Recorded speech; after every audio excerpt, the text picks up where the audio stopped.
Bonjour et bienvenue dans cette vidéo consacrée à l'enquête de terrain et à la collecte de matières premières.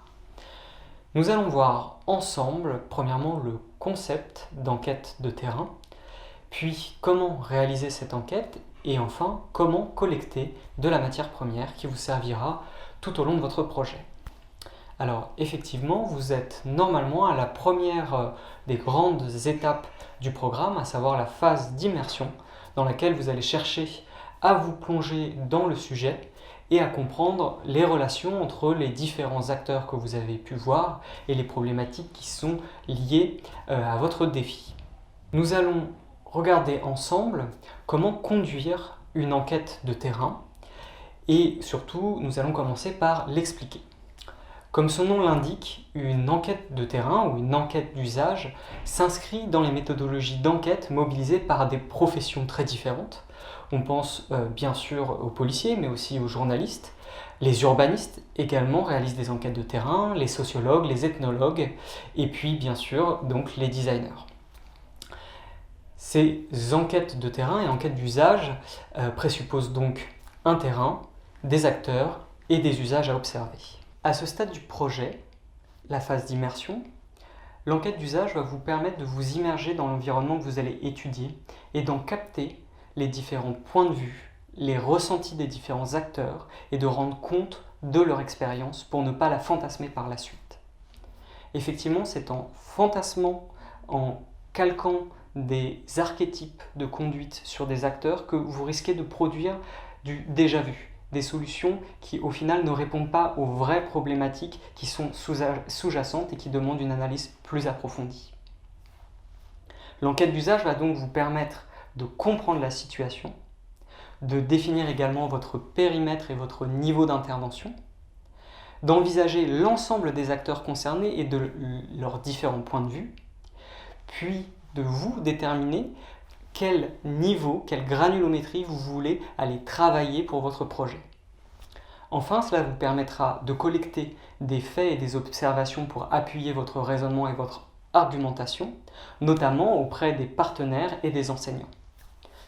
L'enquête et sa documentation va donc vous permettre d'accroître votre connaissance du sujet et des différents acteurs concernés, mais aussi de transmettre cette connaissance et cette expérience à vos commanditaires, à vos coachs et aux partenaires.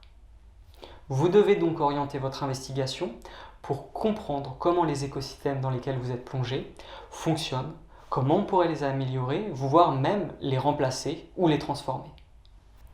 Nous allons maintenant nous intéresser à la question du terrain et comment le définir.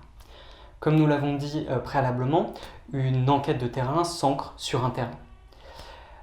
Nous pouvons vous donner quelques éléments pour appréhender ce qu'est un terrain et ce qu'il faut observer. En effet, un terrain dans une optique de projet est un ensemble de situations à observer dans le cadre d'une recherche.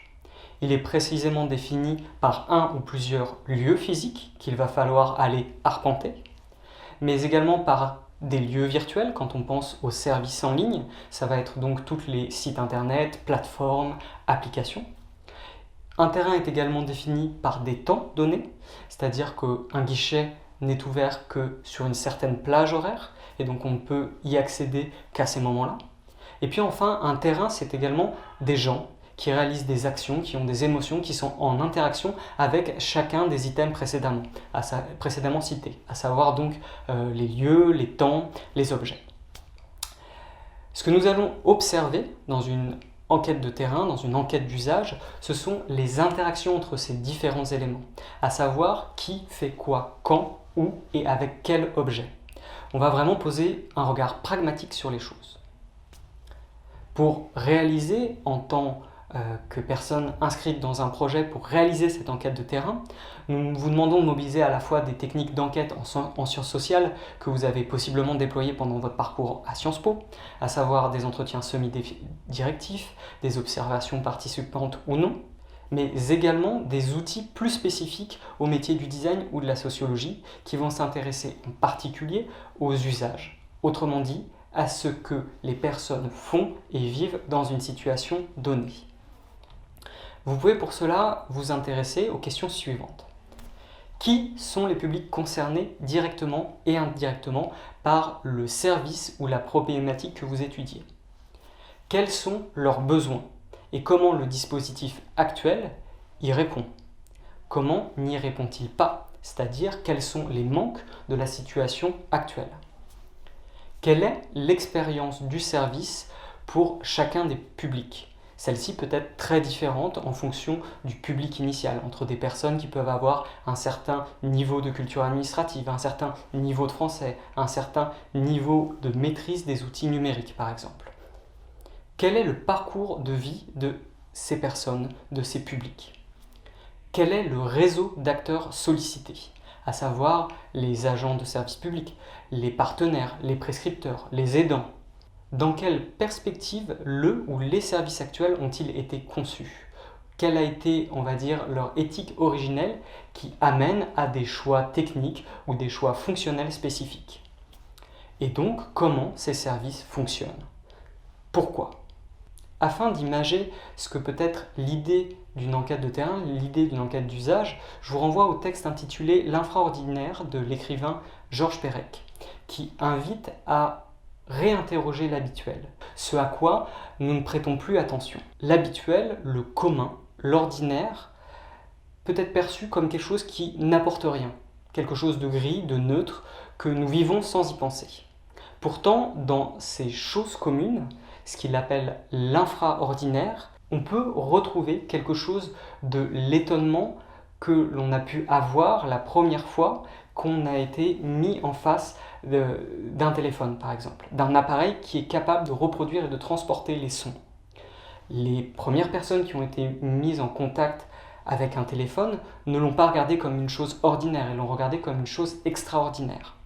Ce qu'on vous demande dans une enquête d'usage, c'est de retrouver quelque part cette candeur qui permet de poser à nouveau un regard neuf et intéressé, curieux, sur ces petites actions du quotidien, sur ces petits objets, sur ces relations entre des individus qu'on a vus des dizaines, des centaines de fois, et qui font qu'on ne perçoit plus les points de blocage d'une situation.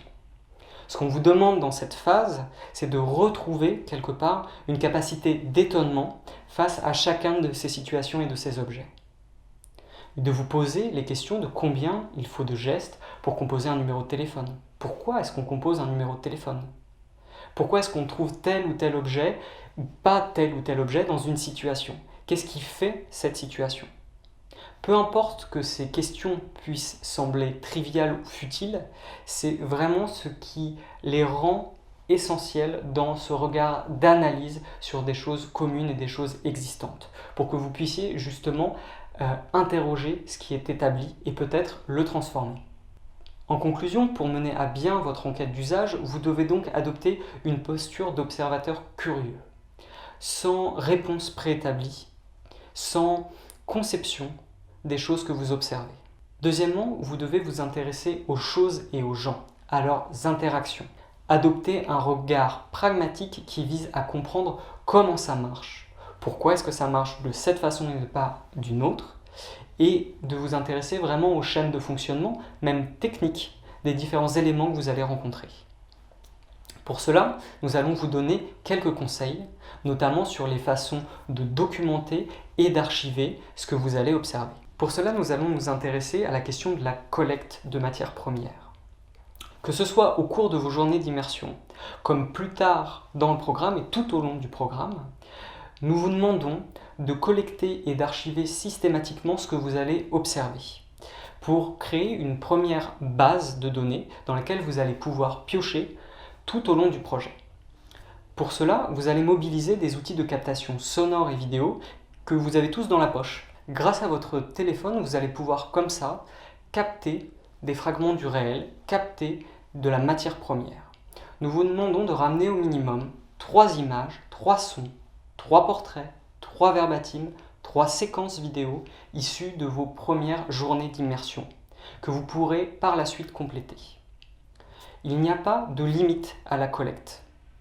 Le plus de matière vous serez en capacité de ramener, le plus vous aurez de choix pour après travailler cette matière. L'idée est vraiment de créer une base de données qui va vous servir à illustrer, vérifier ou amender votre projet.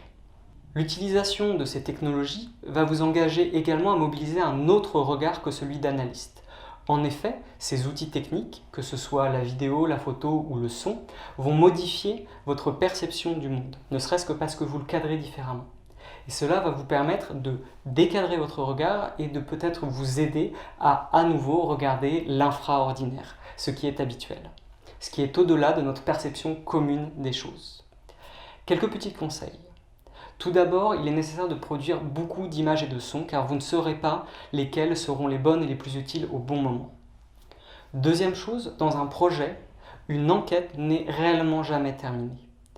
Les impératifs de temps vont forcément vous amener à limiter les phases d'enquête, mais il y aura toujours quelque chose à affiner et à observer. Donc ne vous empêchez pas de retourner sur le terrain à certains moments.